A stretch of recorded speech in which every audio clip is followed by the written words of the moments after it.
I've ridden to the Welsh-English border in Monmouthshire to seek out the trio of fortresses known as the Three Castles. Hello and welcome to the ride.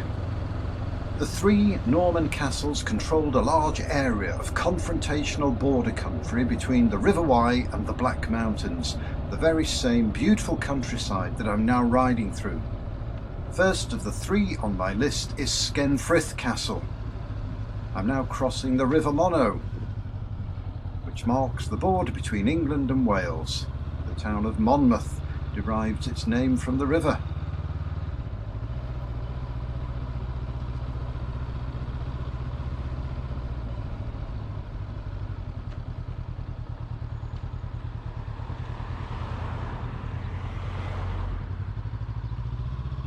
Skenfrith village.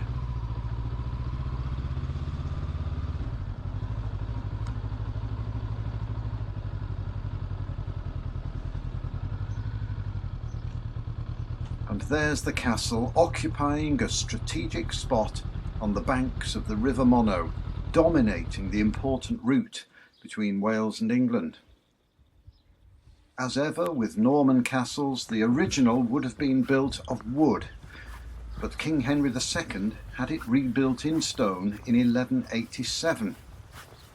There were other rebuildings over the years in the 11 and 1200s.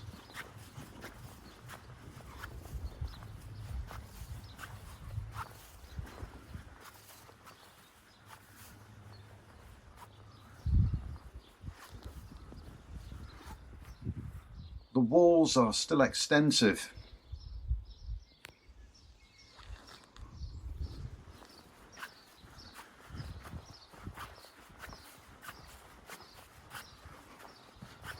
You'll see a defensive round tower at the end of this stretch of wall.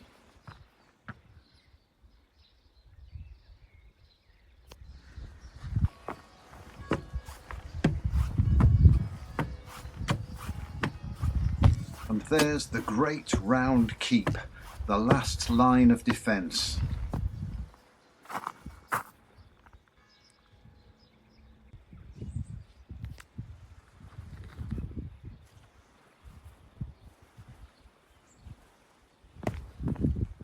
This gateway leads to the river, which, when in full spate, must lap up against the castle walls.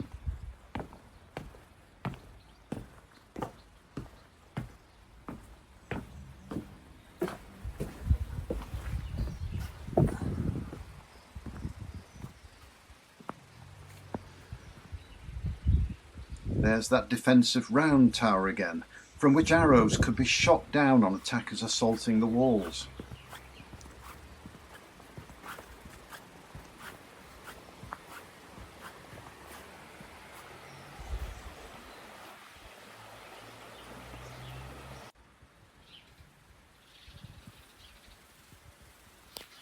Another round tower, and look down here, an old sluice gate.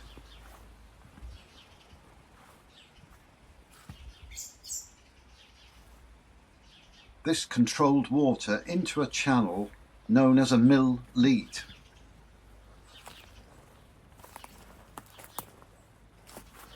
And here's the water wheel that the rushing water in the leat would have turned.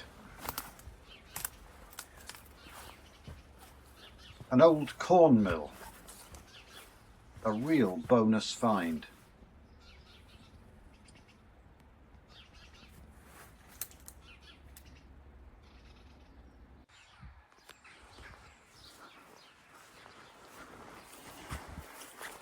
A great start to my Three Castles tour.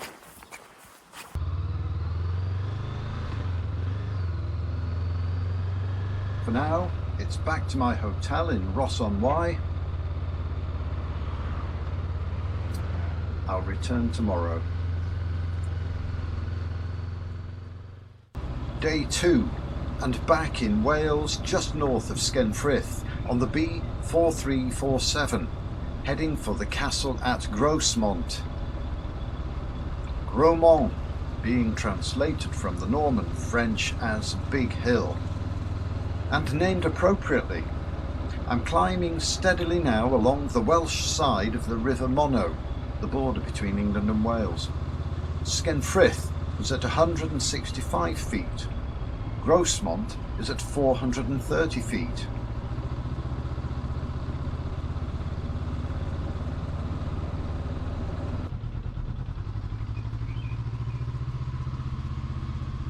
Grossmont village.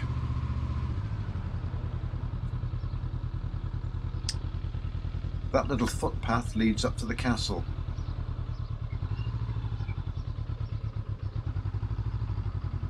I'll park up on the village street.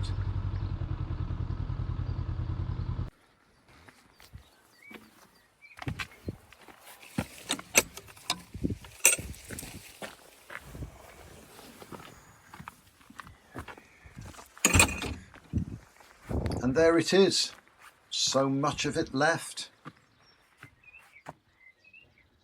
Surrounded by a defensive moat.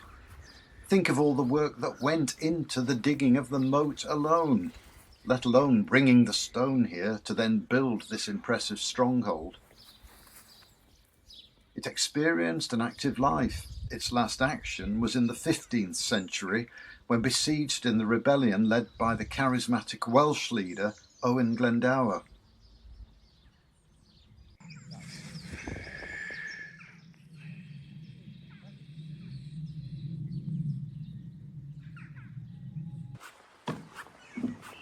Over what would have been the drawbridge,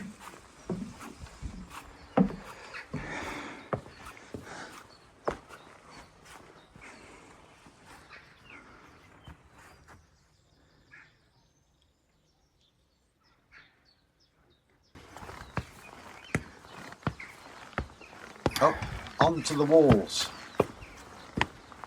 and the domineering view over the village and the countryside beyond.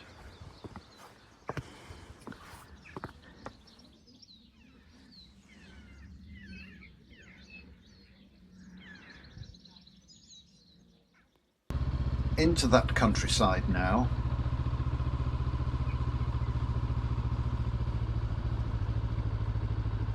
And an ideal spot to take in the view.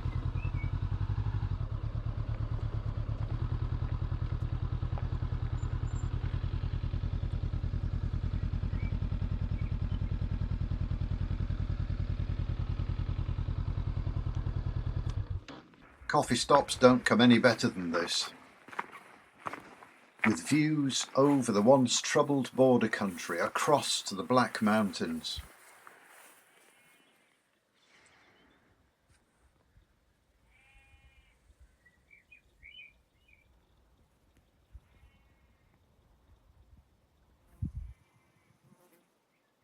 Onward now to the last of the three castles. Down narrow lanes. And narrower lanes.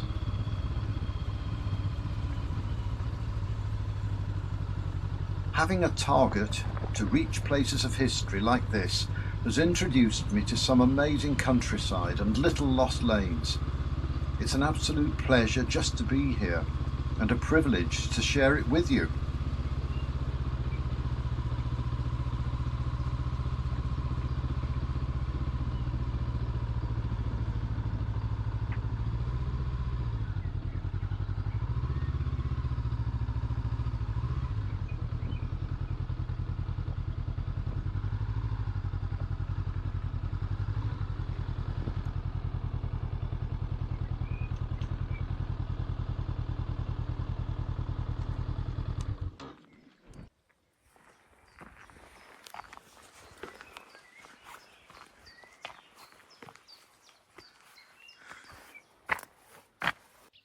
Last of the three, but very certainly not the least, the White Castle. The walls of the vast outer bailey complete with moat.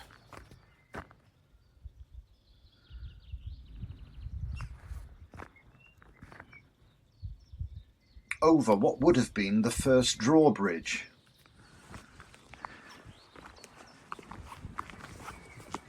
The first defensive gate.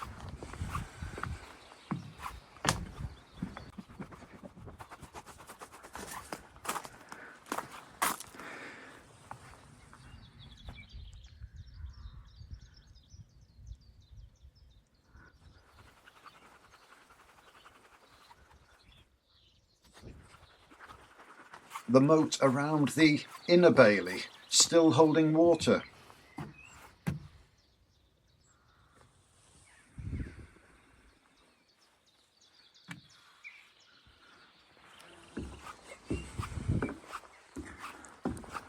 Over what would have been the second drawbridge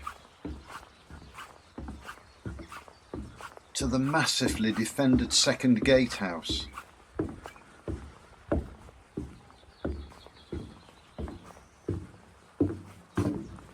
There you can see the slot that the portcullis would have slid up and down in.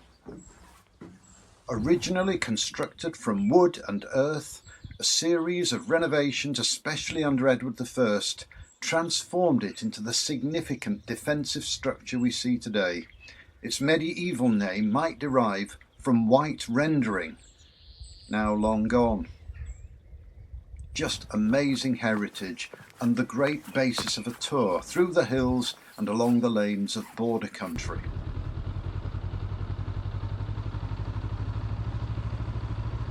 Look, a vineyard on the left. Thanks for joining me on my Three Castles tour. It's been great to have your company. If you've enjoyed the ride, please like, subscribe, perhaps even share. I'll then let you know when I'm next out and about. For now, I'm Dunn.